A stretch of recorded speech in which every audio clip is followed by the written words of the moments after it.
Salam alaikum Azul, bonsoir. Nous fêtons aujourd'hui le 55e anniversaire de l'indépendance de l'Algérie.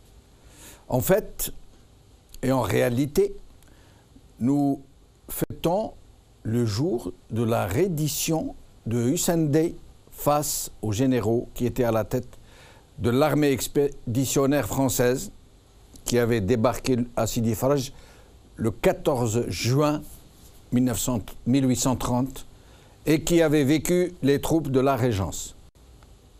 Cette reddition a eu lieu le 5 juillet 1830. Cette date est considérée comme le premier jour de la colonisation. Elle a été longtemps considérée comme le premier jour de la conquête, comme il disait, par la France.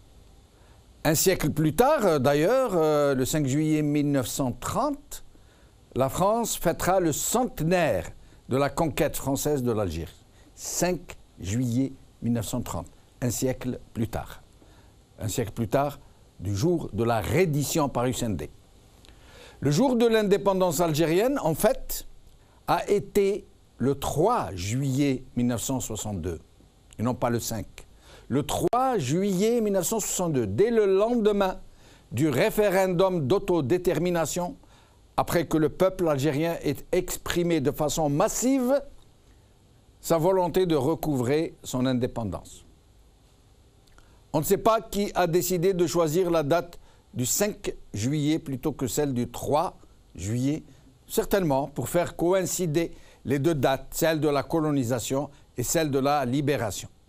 Mais cela procède, malheureusement, d'une falsification, encore une, un mensonge historique qui viendra s'ajouter à la longue liste des autres.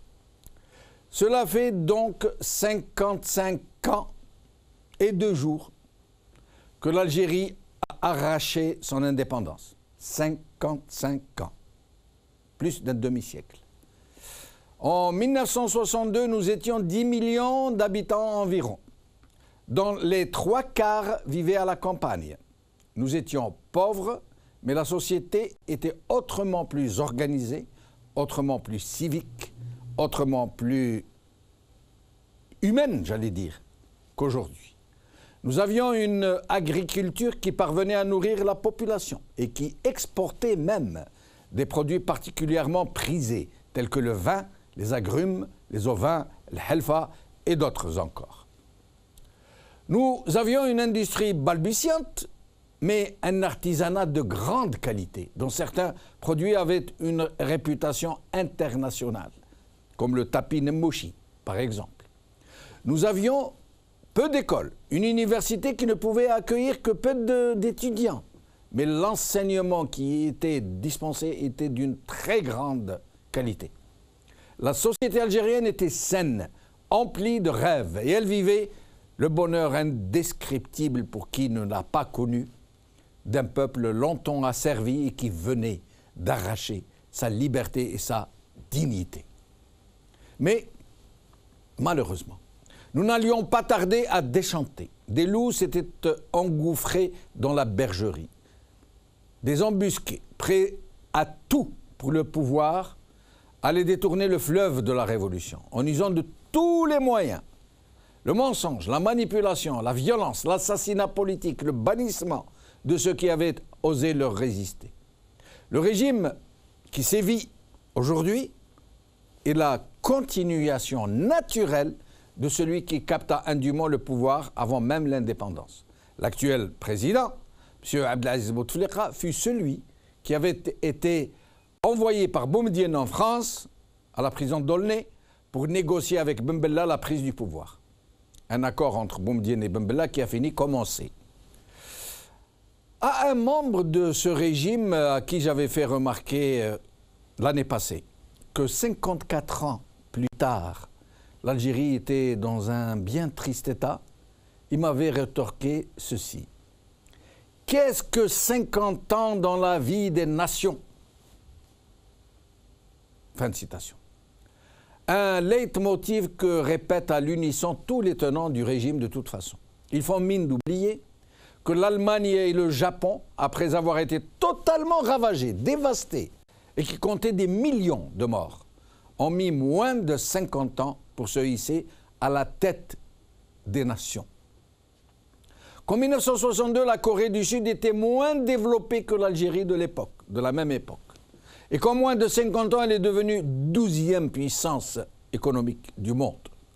Et tellement d'autres pays qui ont su évoluer avec bien moins de moyens que le nôtre, quand nous n'avons fait que régresser.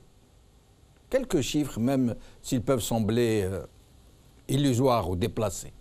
En 1962, nous avions 420 salles de cinéma pour 10 millions d'habitants. 420 salles de cinéma aux normes de l'Europe. Aujourd'hui, nous n'en avons plus qu'une dizaine. Le niveau des bacheliers était classé parmi les meilleurs de France en 62 et même après. Toutes les surfaces agraires du pays étaient exploitées, malgré le manque de moyens financiers et matériels. Nous ne savions pas ce que le mot corruption voulait dire. Les Moudjahidines étaient perçus comme des héros qui avaient libéré le pays pour tous les Algériens et non pas pour eux-mêmes et leurs familles.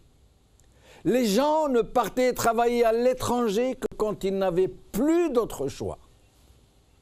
L'ordre et le civisme régnaient. Urbanisme, entretien des routes, services impeccables, administration très efficace, respect des pouvoirs publics par une société éminemment policée, hôpitaux très performants, transports rares mais très bien organisés, infrastructures touristiques de grande qualité et surtout, société apaisée, consensuelle, confiante en ses dirigeants. Aujourd'hui, TSA, Fête nationale de l'indépendance. Le texte intégral du message de Bouteflika par la rédaction. El Watan. Vérité sur les cérémonies du 5 juillet 62. Alger, Sidi Fronj par El Watan. Le temps, il y a 55 ans, le 5 juillet 1962, l'Algérie devient indépendante par la rédaction. 5 juillet, 55 ans plus tard. Et pour parler de cette journée pas comme les autres, avec moi ici sur le plateau, un jeune, et nous avons fait exprès, Saïd Aknin, militant des droits de l'homme. Merci d'être avec nous, Saïd. Merci Jamaldine pour l'invitation. Merci. Un autre jeune depuis Alger, Abdou Sammar, rédacteur en chef d'Algérie Part. Merci d'être avec nous, Abdou. Merci Jamal, c'est toujours un plaisir de participer avec toi à ton émission qui représente un grand espace de liberté. Merci beaucoup. Et Montassar Obotro, qui n'est pas moins jeune, hein, un peu moins jeune quand même, mais toujours jeune. Montassar Obotro, journaliste et historien, merci d'être avec nous, Montassar. Merci à vous, Jamal. Merci. Saïd Aknin, voilà, donc 55 ans plus tard, je ne sais pas, je vais essayer de vous lire quelques passages de la lettre de M. Abdelaziz Bouteflika pour que vous imaginiez un peu dans quelle double situation nous sommes. C'est une vraie schizophrénie. Hein, nous ne sommes pas dans le même monde. Hein. Vous voyez, M. Abdelaziz Bouteflika, d'ailleurs, ce n'est pas lui qui a écrit. Vous le devinez bien. On a écrit pour lui. On le dit depuis maintenant un bout de temps, parce que nous avons le devoir de dire la vérité. Voilà. Mais nous, on nous dit le texte intégral du message de Bouteflika. Tout le monde le dit, TSA le reprend comme ça. Et tout le monde, les journalistes, Bouteflika dit, donc nous aussi nous allons dire, Monsieur Bouteflika a dit, ou ceux qui lui font dire, entre autres, hein, je vais citer quelques passages. Donc il parle de la fête nationale de l'indépendance et celle de la jeunesse, hein, sont amalgamées. D'abord il dit, ce choix reflète l'âme d'une vieille nation qui a su à chaque fois à travers les millénaires dépasser tragédies, etc. Le peuple algérien a démontré à travers les siècles sa résistance farouche à tout envahisseur qui à chaque fois a réussi à défaire. Alors que nous savons tous que les Romains ont été défaits par les Vandales, pas par les Algériens, que les Vandales ont été défaits par les Byzantins, pas par les Algériens, que les Byzantins ont été défaits par les Arabes qui arrivaient pour apporter l'islam et pas par les Algériens, que les Arabes ont été d'abord sont repartis tout seuls, et puis qu'en 1050, quand ils sont arrivés avec les Beni Hillel et Soleim, ils sont fondus dans la population. Mais sinon que après que les Espagnols, quand ils sont arrivés, n'ont pas été chassés par les Algériens, ils ont été chassés par les Turcs. Lesquels Turcs ont été chassés par les Français. Et il n'y a que les Français que nous avons chassés nous-mêmes. Donc, quand il dit que les envahisseurs qu'il a su à chaque fois réussi à défaire, c'est faux. Historiquement, c'est faux. Mais il n'y a pas que ça. Bon, il parle de la France, maintenant il se fait un peu plus conciliant, avec laquelle l'Algérie a engagé la construction d'un partenariat d'exception. Je ne risque pas. Depuis 18 années, j'ai le grand honneur de guider vos pas, fort de votre confiance. Fort de votre confiance. Et nous avons rebâti ce qui a été détruit et construit davantage encore. Nous avons fait avancer le pays dans tous les domaines. Nous avons créé des millions d'emplois. L'université a quant à elle fait un véritable bond en avant. L'San m'a fait azamma. Une puissance politique de justice sociale et de solidarité nationale a contribué à faire reculer fortement le seuil de pauvreté dans le pays. Au plan politique, cette année a été marquée par l'élection, il y a peu de temps, d'une nouvelle Assemblée nationale populaire. Etc., etc., etc. C'est incroyable, hein, et, ça veut dire, réellement, le Sen m'a fait adam, la langue peut dire tout ce qu'elle veut, tourner dans le palais comme elle veut. Bonsoir aux téléspectateurs, bonsoir aux autres invités. On aurait dû rester sur l'introduction que tu as faite. Je pense que ces mots dignes de discours propagandistes souillent un peu mais n'altèrent jamais le sens de la profondeur de l'âme de ceux qui continuent aujourd'hui à continuer dans le premier devoir qui a animé ceux qui ont construit la gloire de notre patrie. Aujourd'hui, 55 ans après, qu'allons-nous retenir? On retient d'abord la grande force du peuple algérien. On retient ce que peut faire comme miracle un peuple quand il a un rêve, quand il a une détermination, quand il y a des hommes et des femmes qui lui servent de guide par le sens de l'honneur, le sens élevé de la patrie, le sens élevé de devoir vis-à-vis de tout un chacun. Il est vrai, 55 ans après, il y a une joie, mais aussi il y a des soupirs, il y a des larmes. La joie, c'est celle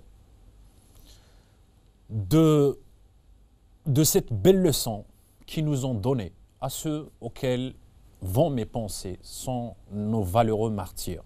Et je ne le dis pas comme le disent les officiels pour pouvoir amadouer ou pour pouvoir endormir, pour faire passer pour se faire accepter ou pour faire de la surenchère mémorielle un élément de propagande ou de campagne électorale. On le dit parce que nous sommes convaincus. Et parce que nous sommes convaincus, nous avons ce devoir de continuer dans ce chemin. Et eux, ils ont sacrifié leur vie pour pouvoir voir le pays libre, prospère. Et ils avaient cru à l'idéal de novembre, à savoir une république démocratique et sociale qui tarde à venir et qui n'a jamais existé. Et qui, chemin faisant, cette jeune nation, comme certains l'appellent, et d'autres, ils ont fait de cette jeunesse une force. Eux, ils ont fait de cette jeunesse, au sens propre et au sens figuré, une faiblesse. Que reste aujourd'hui? Ils ont corrélé cette fête nationale à la jeunesse. Que reste-t-il aujourd'hui à la jeunesse? Il reste deux chemins. Vis-à-vis de la Hogra, ils ont la Haraga. Qu'est-ce qui reste aujourd'hui à la jeunesse dans ce pays? Le désespoir. Qu'est-ce qui reste aujourd'hui? Qu'est-ce qu'ils ont légué à la jeunesse aujourd'hui? Mais cette jeunesse, elle doit recréer justement les possibilités du nouveau rêve algérien.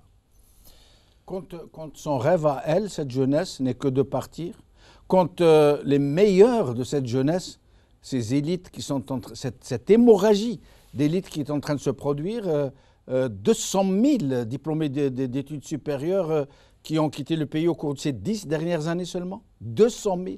Les plaies sont énormes. Les blessures sont énormes. La première des blessures, elle est symbolique. C'est la confiscation de l'histoire, la confiscation de la mémoire, la confiscation de tout ce qui pouvait faire la grandeur de ce peuple. La confiscation de l'invisible est pire que la confiscation du visible. Ce qu'ils ont fait de cette indépendance confisquée, et là je paraphrase Farhat Abbas, mes pensées aussi vont aux martyrs. Pas seulement à ceux qui continuent à lutter, vont aussi aux martyrs qui se sont sacrifiés non pas pour aujourd'hui avoir des logements, non pas pour aujourd'hui avoir des pensions, non pas pour aujourd'hui avoir des licences de voiture, des licences de bar, des licences de je ne sais quoi, comme si faire sortir l'occupant, libérer le peuple, allait avoir une contrepartie pour s'enrichir, pour damner, pour avoir les mains longues, c'est comme si c'était une propriété privée. Et c'est à travers ça, justement, en 1962, quand un certain nombre de concepts ont été inventés, la famille révolutionnaire, comme s'il y avait la famille révolutionnaire d'un côté, il y avait une autre famille de l'autre côté. Et ça, c'est ce qui a constitué dès le départ la base sociale du régime qui a squatté l'indépendance et qui aujourd'hui se gargarise du quantitatif sans pour autant penser au qualitatif. Aujourd'hui, on peut nous annoncer des millions d'étudiants, on peut nous annoncer un certain nombre d'hôpitaux, on peut nous annoncer, mais il y a les hôpitaux, mais il n'y a pas la santé. Il y a les universités, mais elles sont déclassées, il n'y a pas le savoir. Il y a, bien qu'il y a des efforts individuels, il y a des exceptions. C'est pour cette raison ceux qui sont partis et même ceux qui sont restés. Cette semaine, j'ai lu un article d'un éminent chercheur algérien établi aux États-Unis et qui a révolutionné les recherches en biologie moléculaire, et il a travaillé sur l'ADN. C'est un produit de l'université algérienne, malheureusement, que ce pays n'a pas su valoriser, accompagner, lui donner les possibilités de s'épanouir. Ils sont des milliers à travers le monde à faire la fierté des pays d'un certain nombre de pays, de leur pays d'accueil et non pas du pays d'origine. Pourquoi cette situation? Pourquoi qu'on est arrivé là? Pourquoi ce pays qui était précurseur du mouvement de décolonisation? Pourquoi ce pays qui fut à un certain moment une référence, et comme l'appellent certains la Mecque des révolutionnaires, entre guillemets? Et pourquoi ce pays qui constituait à un certain moment la fierté des damnés? Et pourquoi ce pays à un certain moment qui constituait le repère des résistants? Et pourquoi ce pays à un certain moment qui constituait la référence d'un certain nombre de manuels scolaires de ceux qui veulent se libérer du joug de l'oppression? Aujourd'hui est devenu la risée, non pas le pays, non pas la patrie, mais ceux qui l'ont conduit, c'est-à-dire le régime, le système, le régime et le pouvoir ont pu transformer justement cette joie. Aujourd'hui, certains nous disent c'est une fête. Oui, pour nous, le peuple, le petit peuple, c'est une fête. C'est une fête, pourquoi ? Parce que c'est nous qui avons payé le prix fer. Mohamed Arbi, dans une interview, il disait que la base sociale du régime n'a pas changé depuis l'indépendance à aujourd'hui. C'est-à-dire, ceux qui se sont accaparés les richesses du pays n'ont pas évolué. C'est-à-dire, il n'y a pas un mouvement de renouvellement, mais c'est eux qui continuent depuis 1962 à aujourd'hui. Et indépendance pour la patrie, indépendance pour le pays, y a-t-il, si le pays est libre, le peuple est-il libre? C'est la problématique. Justement, et nous allons poser la question à Montassar Oubtron. Montassar, vous l'historien, d'abord, essayez de nous expliquer pourquoi la date de l'indépendance a été déplacée de 2 jours, du 3 au 5 juillet. À vrai dire, bonsoir. À vrai dire, c'est le premier. Si on parle de l'autodétermination, le jour de vote, où les Algériens et Algériennes sont descendus aux urnes et ont choisi le oui à plus de 99%, c'était le 1er juillet. Non, c'est pas le 2 juillet, Montassar Oubtron? C'était le 1er. Le 2, les résultats ont été proclamés. Oui. Le 3, le général de Gaulle, président de la République française, a envoyé la lettre de reconnaissance à Abdelrahman Fares et celui-ci lui a rendu aussi la lettre le 3. Donc le 5 a été fait.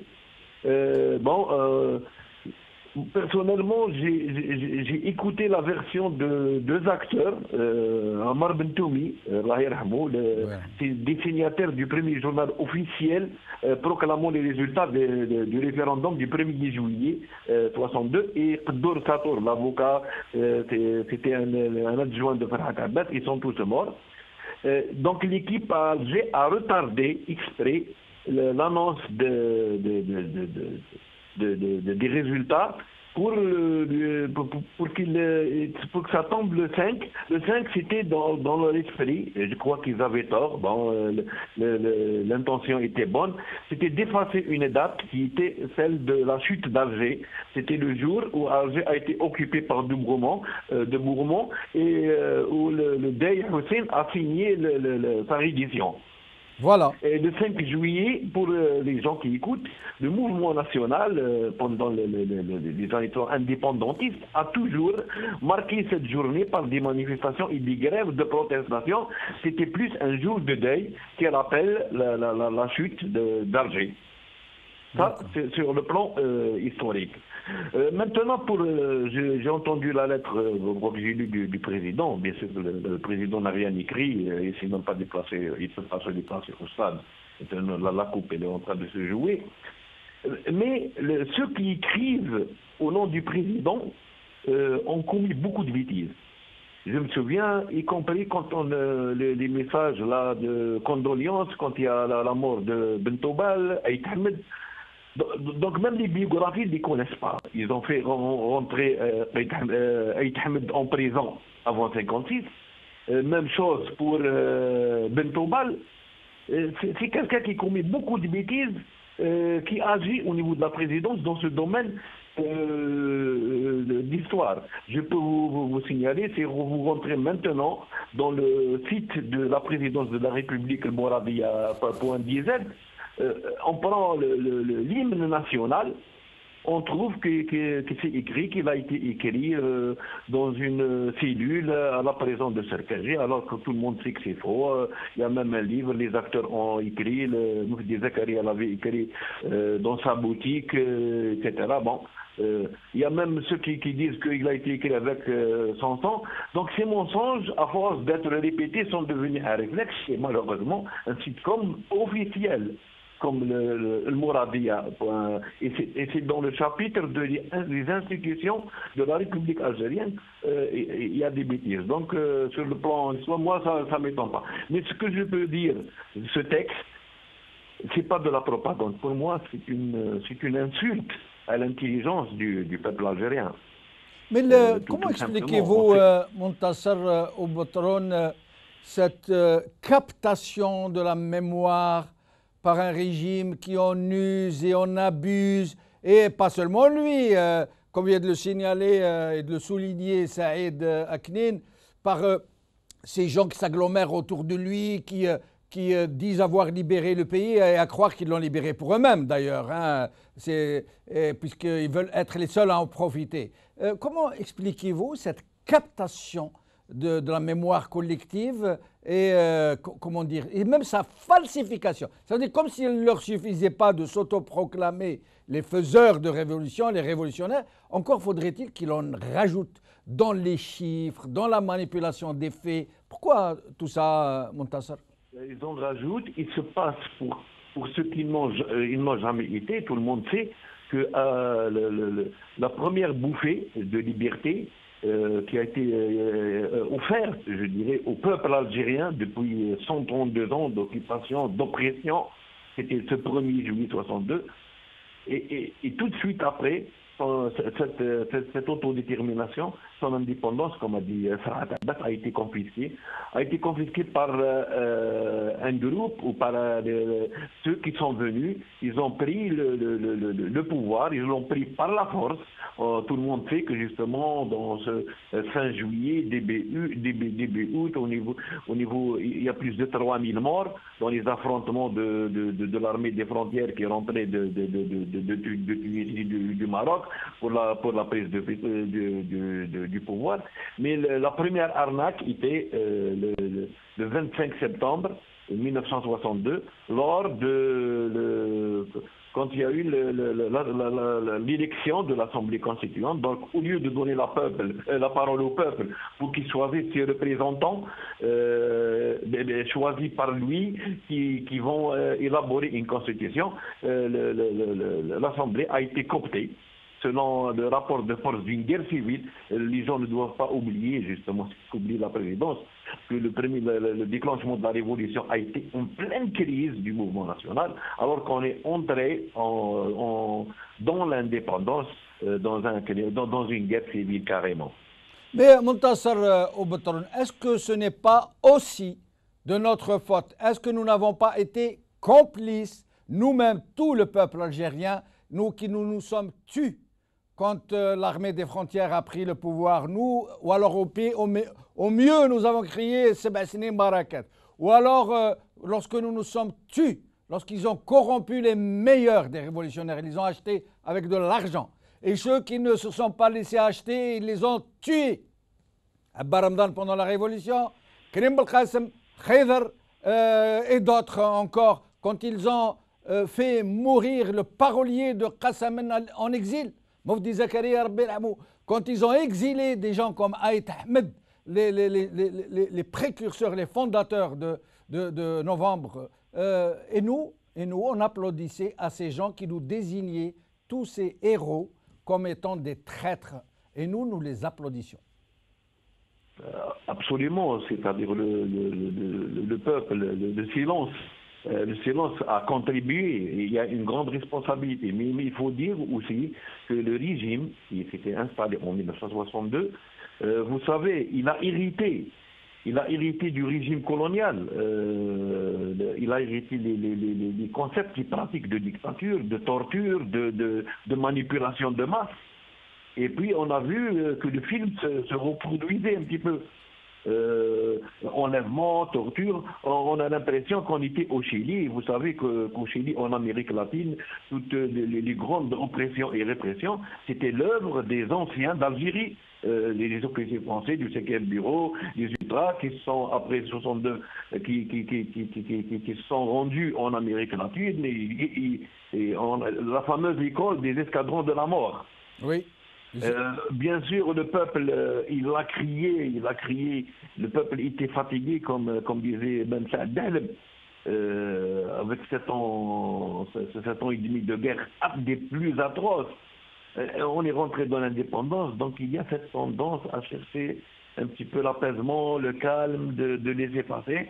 Et le régime, comme il n'a pas de scrupules, ça rentrait d'emblée en Algérie, beaucoup de militaires qui sont rentrés et qui étaient en tenue neuve, bleue. On a commencé par éliminer la laine de l'intérieur et les vérifieurs. C'est comme ça que Boutiaf, Karim s'est trouvé traître, il ne fallait pas s'étonner. Et après, carrément, on est passé au crime, à l'assassinat et au crime. Restez avec nous, Montassar. Restez avec nous, Montassar Ouboutron. Abdou Sammar. Est-ce que Abdo Sammar est avec nous, s'il vous plaît? Oui, je suis à l'écoute, Jamal. Abdo, alors, et la jeunesse, vous, comme Saïd Dakinin, comment voyez-vous la commémoration de cette journée? Comment voyez-vous l'indépendance de l'Algérie 55 ans plus tard? Tu sais, Jamal, il n'y a pas une seule jeunesse algérienne. Il y a des jeunesses algériennes. La jeunesse algérienne, elle a de multiples visages. Je pense que qu'aucun d'entre nous ne peut s'introniser comme l'ambassadeur de la jeunesse algérienne. Quoi qu'il en soit, je pense qu'il y a un sentiment unanime.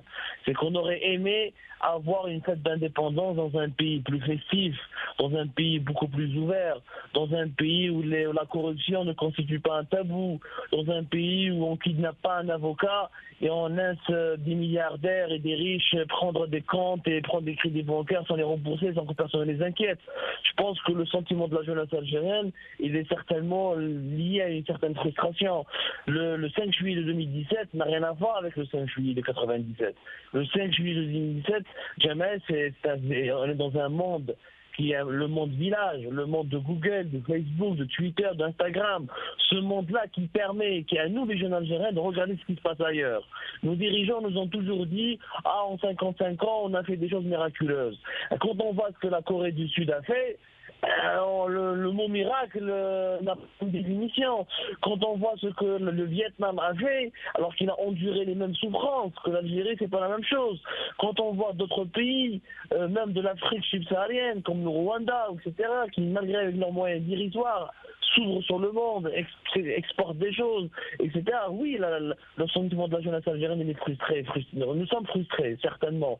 Mais il ne faut pas, je pense, faire un mauvais procès à notre histoire. Il faut être fier d'être algérien. Moi, je suis fier d'être algérien parce que la liberté, la libération, l'émancipation de l'Algérie du joug colonial, ça a été quelque chose. Ça a vraiment été quelque chose. Il y a un flambeau que nous devons continuer à transmettre. Je pense que la première marche vers la liberté définitive de ce pays, c'est la fin de l'autoflagellation. Nous, les Algériens, on nous a inculqué la haine de soi. On nous apprend dès notre âge, ah, vous êtes Algérien, vous venez d'Algérie, donc vous ne pourrez pas réussir, vous serez toujours un pays sous-développé, etc. Non, le sous-développement n'est pas un fatalisme. Ce n'est pas quelque chose qui est né dans nos gènes, ce n'est pas quelque chose que nous pouvons accepter, c'est quelque chose que nous pouvons complètement surmonter. Et je pense qu'il il faut le dire, Jamal, que l'Algérie, au-delà des problèmes politiques, elle souffre d'un seul et énorme problème, c'est le problème biologique. À savoir que nous avons une classe dirigeante qui est très âgée, qui ne comprend pas le monde aujourd'hui. Quand on prend l'âge du président de la République, du président du Parlement, du Premier ministre et de l'ensemble des ministres algériens, c'est vraiment pas à l'image d'un jeune pays. Quand là où tu es, Jamal, un vieux pays a un président qui n'a même pas 4 ans, et un jeune pays qui a un président dont tu connais l'âge, je pense que le problème de l'Algérie est réellement biologique. Au jour où il y aura une transition, nous pourrons réellement recouvrir notre indépendance de manière totale. Mais Abdo, comment expliquez-vous qu'un peuple qui aime tant son pays, parce que tout le monde est d'accord, ici en France, tous les gens sont très étonnés de ce grand amour que portent les Algériens à leur pays. Et les Français le voient tous les jours. Il suffit de rien pour que les Algériens sortent leur drapeau. One, two, three, viva l'Algérie, les klaxons. Comment expliquez-vous qu'un peuple qui aime tant ce pays, ou du moins qui montre, qui exhibe ce grand amour pour son pays, comment expliquez-vous qu'il puisse le laisser ainsi entre les griffes de gens qui sont en train de le dévaster, de le détruire, de l'altérer, de le déchoir? Jamal, moi j'ai fait un jour une chronique, un écrit, où j'ai dit une chose qui a suscité énormément une polémique. Les Algériens sont nationalistes, mais ils ne sont pas patriotes. C'est différent. Nous, on est nationalistes. On croit à la nation, mais on ne croit pas réellement à la patrie. Je m'explique. La révolution algérienne a été une révolution nationaliste. Elle n'était pas une révolution socialiste, par exemple, comme à Cuba ou comme au Vietnam. Et ça a été un énorme problème. On s'est toujours défini comme étant une nation attachée à des racines culturelles, attachée à une identité très précise, etc. Et ça nous a causé du tort parce que ça nous a fait un sentiment d'enfermement et un conservatisme ambiant. Et le nationalisme est devenu un refuge. Un refuge, d'autant plus qu'il a été renforcé par l'idéologie du régime algérien, qui nous a toujours appris à avoir peur de l'étranger. Il nous a toujours dit, attention, les étrangers sont tous mauvais, ils veulent du mal, ils veulent vous prendre votre pays. Comme la France vous a pris votre pays pendant un siècle et demi, vous ne devez pas vous ouvrir, vous ne devez pas maîtriser leur langue, vous ne devez pas ouvrir les frontières, vous ne pouvez pas donner leur visa. Et le sentiment de peur que les Algériens ont vis-à-vis des étrangers, il est toujours là, puissant, parce qu'il était dans notre esprit. La preuve, regarde comment les subsahariens sont traités en Algérie. Les migrants subsahariens sont traités comme étant des envahisseurs, alors que les Algériens parcourent le monde pour immigrer. Et eux-mêmes, quand il y a des étrangers dans leur pays, ils les traitent comme des envahisseurs. Ils sont racistes, ils sont xénophobes. Ce nationalisme précaire, ce nationalisme primaire est devenu un refuge. Et malheureusement, nous n'avons pas eu une idée qui a construit un projet de société à travers lequel elle peut élever la jeunesse algérienne vers l'amour de la patrie, pas vers l'amour de la nation. Moi, je le dis, j'ose le dire, Jamel, et je te remercie de cet espace que tu m'offres. Je ne crois pas à la nation. Il n'y a pas de nation algérienne pour moi. Comme il n'y a pas de nation pour moi. Il n'y a pas de nation, il y a des patries. La patrie est une notion culturelle, est une notion littéraire, est une notion spirituelle. Ce n'est pas une notion raciale. Le jour où on va faire le transfert de la nation vers la patrie, je pense que ce jour-là, on sera en paix avec nous-mêmes.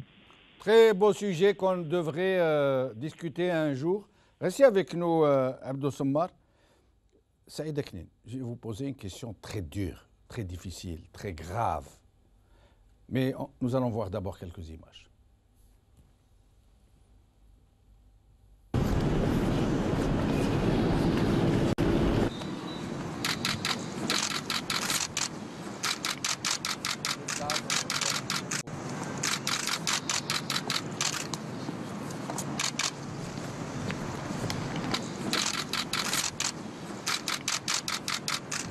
اللهم احفظ بلدنا الجزائر واجعلنا فيه آمنين مطمئنين لا فاتنين ولا مفتونين.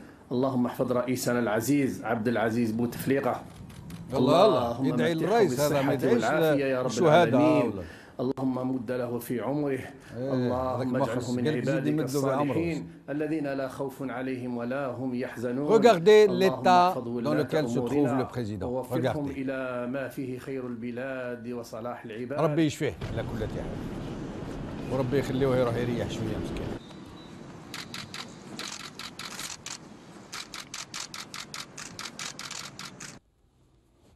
Saïd, devant les périls qui menacent, devant des échéances terribles qui se profilent déjà à l'horizon.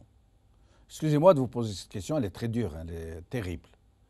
Est-ce que l'Algérie va rester l'Algérie? Est-ce que l'Algérie va rester unie dans toutes ses composantes, dans sa configuration géographique actuelle? Tu sais, il y a des événements qui peuvent accélérer les mouvements de l'histoire. Qui aurait cru à ce que la Tunisie, ce qui s'était passé avec Ben Ali, allait arriver à un certain moment de l'histoire? Qui aurait cru à ce qui est arrivé à Kadhafi allait arriver?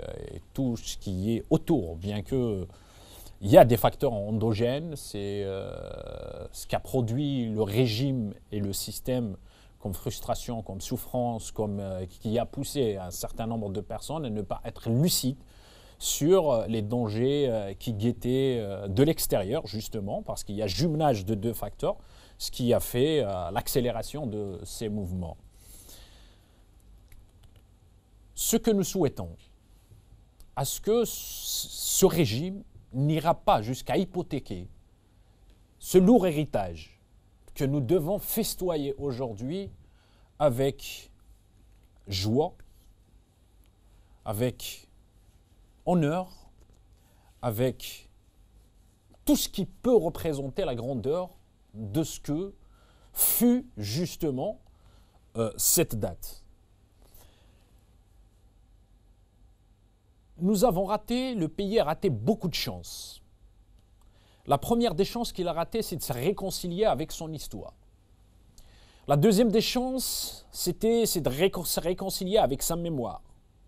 La troisième des chances, c'était de se hisser au rang des grands pays, aujourd'hui, comme l'Allemagne, comme l'Afrique du Sud, comme un certain nombre de pays qui parfois ont moins d'âge que cette jeune nation dont on ne cesse pas de nous ressasser du matin jusqu'au soir.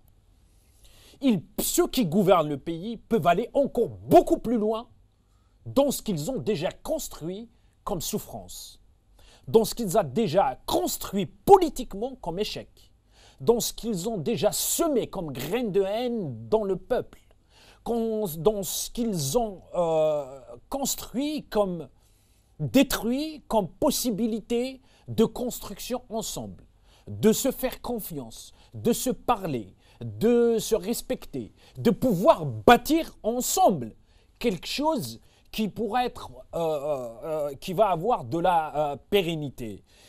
Ce pays, il est divers. Et ce régime, il a fait des diversités, des divisions, des antagonismes. Ce pays, il y a beaucoup de richesses que ce régime a transformées en pauvreté. Et ils sont capables de les transformer encore pour pouvoir s'assurer une impunité. Parce que ce qu'ils ont peur, c'est justement d'être jugés à un certain moment, s'assurer une impunité. Ils peuvent. Je ne suis pas de ceux qui disent que le schéma uniciste, c'est l'union. Je ne suis pas de ceux qui disent que le schéma du parti unique, de la pensée unique, de l'État jacobin centralisé sont les meilleurs chemins à la fois d'organisation de l'État et à la fois d'épanouissement du peuple. Mais je suis de ceux qui disent qu'aujourd'hui, on ne peut pas continuer comme ça.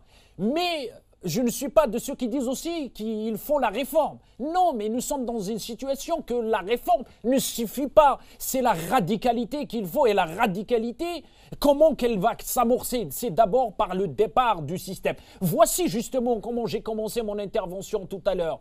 Gloire et devoir. Aujourd'hui, notre devoir, c'est d'abord dire la vérité.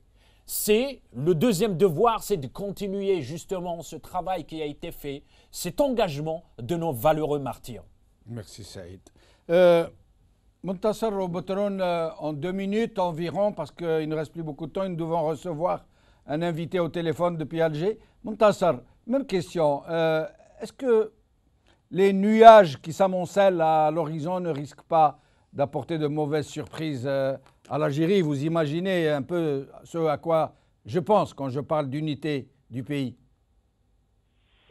Absolument, justement. On a peur. On fête le 5e anniversaire de notre indépendance avec une très grande peur.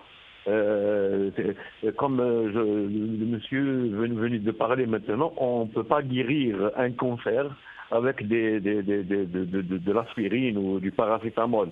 Le système maintenant est devenu un danger, une mine effroyable qui risque de tout faire exploser, de tout faire perdre, y compris tous les sacrifices du peuple algérien depuis des millénaires et surtout des millions de martyrs depuis la colonisation et la guerre d'indépendance. Je pense que le fait qu'aujourd'hui l'Algérie n'est pas un pays libre, n'est pas un pays démocratique, je crois que c'est une trahison à tous ces martyrs. Je me souviens du jeune Didouche Mourad, qui était très jeune, 26 ans. Avant d'aller regagner le nord constantinois, il est tombé en janvier 1955. Il a dit, si nous venons à en mourir, honorer nos mémoires. Je crois que ce régime n'a pas honoré la mémoire des martyrs et a fait beaucoup de tort à ce peuple. S'il peut rendre un service...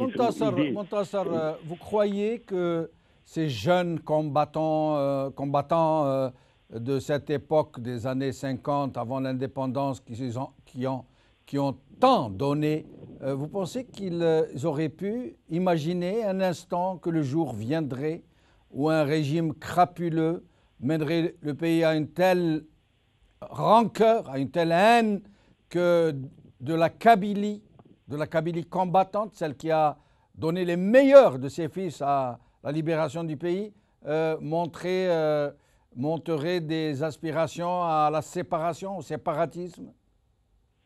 Absolument. Je viens justement sur mon mur de Facebook, je viens de publier une belle vidéo qui date du 2 juillet 1962. 2 juillet, c'était le lendemain du référendum, la fête, la joie à Tizi Ouzou, capitale de la Kabylie. Alors, il y avait les drapeaux algériens.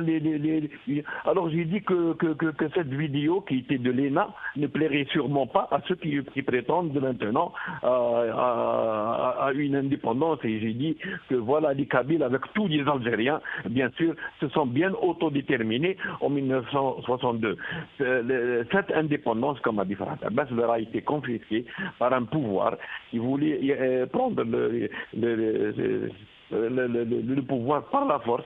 Il a éliminé tout ce qui est bon, tout ce qui est révolutionnaire, tout cet élan de cette jeunesse qui s'est sacrifiée. Il a semé la discorde et ils ont utilisé la ruse, ils le font jusqu'à aujourd'hui pour utiliser toujours une partie du peuple contre le peuple. Vous savez, pendant la guerre de libération, pour liquider la révolution, la France a utilisé des Algériens contre les Algériens. Elle a créé des guerres dans la guerre pour demeurer. Pour faire demeurer la devise de l'Algérie française. Elle est tombée. Quand De Gaulle est venu, je me souviens maintenant, je viens de lire une phrase d'un très grand historien et communiste, Charles-André Julien, qui est connu pour son Afrique du Nord en Marseille. Il a dit ceci: avec l'avènement de De Gaulle en 1958, la France ne cherchait plus à empêcher l'indépendance de l'Algérie, mais à mettre un groupe qui servira ses intérêts. Je crois que c'est ce schéma qui est en train de marcher et c'est comme ça qu'on s'est tué contre le peuple algérien a été prévu de parole et qu'une bande s'est accaparée du pouvoir. Pour l'indépendance, je peux dire le mot aujourd'hui. Aujourd'hui, 55 ans après 5 juillet 62, le peuple algérien est malheureusement indépendant de sa volonté.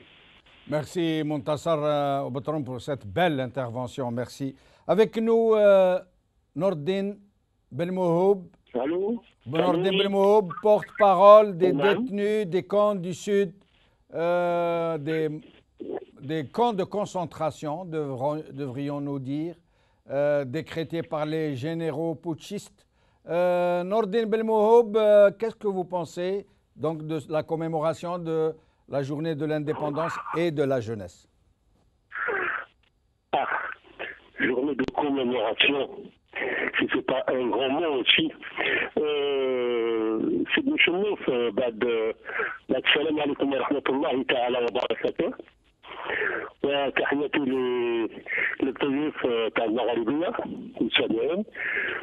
Ce que je dois dire, il m'arrive épisodiquement de me convaincre que mon pays est indépendant en voyant le drapeau national flotter. Mais lorsque je vois la notion dans la justice rendue, cela me replonge dans un profond pessimisme et me pousse à me questionner pour savoir si le qualificatif de haute trahison n'est pas faible pour qualifier ce qui reste de l'acquis de millions et demi-millions de chouhadas. Ceci dit, M. Bechinoff, l'indépendance, à mon sens, est une condition pour une nation dans laquelle la population jouit, bénéficie et exerce tous les droits consacrés et garantis d'une part par sa constitution et ses lois, et d'autre par les instruments juridiques internationaux auxquels ce pays aurait souscrit, bien sûr. L'autogouvernance est habituellement une souveraineté totale sur le territoire, cependant le fait d'être totalement régenté par une autorité oligarchique dont le seul mode de gouvernance, c'est la violence et la violation systématique du droit des gens, ne me permet pas de prétendre ou me considérer indépendant. Ceci en ce qui me concerne, et je crois que je ne suis pas le seul. C'est de ce mode de quelle indépendance peut-on se prévaloir lorsque des citoyens sont enlevés, qu'ils disparaissent et qu'ils ne réapparaissent plus jamais, et qu'au bout, leur famille, en quête de recherche de la vérité, se font tabasser tout le mercredi.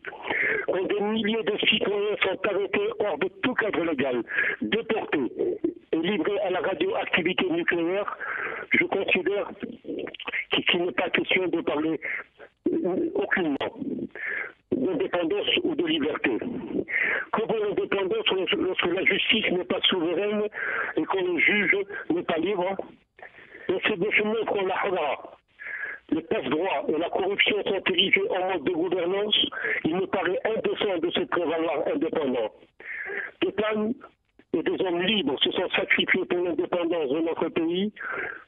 Hélas, aujourd'hui, leurs enfants sont poussés à l'exil, comme c'est le cas de beaucoup d'Algériens, dont vous, à la hagra, au suicide, quant à ceux qui résistent et subissent l'injustice. Et le cas le plus flagrant aujourd'hui, c'est celui que subit le martyr Cheikh Ali Belhadj, un fils de Shahid, qui s'est vu arrêté et refoulé alors qu'il n'allait tout juste qu'à une fête de mariage où il était invité aujourd'hui. Merci, merci Nordine Belmouhoub. Excusez-moi de vous interrompre, mais il ne reste plus de temps malheureusement. Nous venons de perdre Abdou Sammar, qui ne pourra donc pas dire le mot de la fin. Et donc, c'est à Saïd d'avoir le mot de la fin en moins de 2 minutes. C'est quand j'ai écouté tous ces récits qui, en quelque sorte, sont la vérité. Et quand j'ai vu les images de celui auquel je souhaite un prompt rétablissement, qui est pris en otage par une pègre qui continue à l'utiliser, je me dis... Vous parlez de M. Bouteflika. Je me dis... Si on était en 62, quel serait notre rôle aujourd'hui? Notre rôle, c'est de réinventer le rêve algérien. Il est vrai, 55 ans de gabegie. Il est vrai, 55 ans de dilapidation. Il est vrai, 55 ans d'absence de gouvernance. 55 ans de crimes contre l'histoire, contre la mémoire, contre le quotidien des Algériens et leur avenir. 55 ans de lutte contre le peuple et son devenir. 55 ans contre la citoyenneté et tout ce qui constitue la citoyenneté algérienne. 55 ans. Tous ces malheurs ont duré, n'ont pas eu raison et n'auront jamais raison de notre idéal démocratique. Ils n'auront jamais raison de notre amour pour notre pays, pour notre patrie. Et pour conclure, nous sommes des millions à dire que nous aimons ce pays, nous aimons l'Algérie plus que notre vie. Et un jour ou l'autre, ce rêve de voir un pays épanoui, ce rêve de voir un pays réconcilié, de voir un pays uni dans sa diversité, ce rêve de voir les uns et les autres marcher pour chercher les chemins de la liberté, nous allons l'arracher, qu'ils le veuillent ou pas. Bravo. On leur dit une chose, que ce pays ne vous appartient pas, ce pays appartient aux richesses populaires, nous appartient. Merci Saïd Aknin, merci Abdou Sammar, merci Montasser Boutron, merci Nordine Belmouhoub, merci à vous tous qui avez suivi cette émission. Mon seul vœu est que toute cette jeunesse, ces millions de jeunes qui ne rêvent plus que de s'arracher à leur terre, j'aimerais qu'ils tiennent le même discours que celui de Saïd, qu'ils aiment ce pays de toute leur force et qu'ils décident de se planter dans ce pays et de ne plus jamais le quitter jusqu'à le libérer. Merci beaucoup. Bqaw ala khair, b'slama.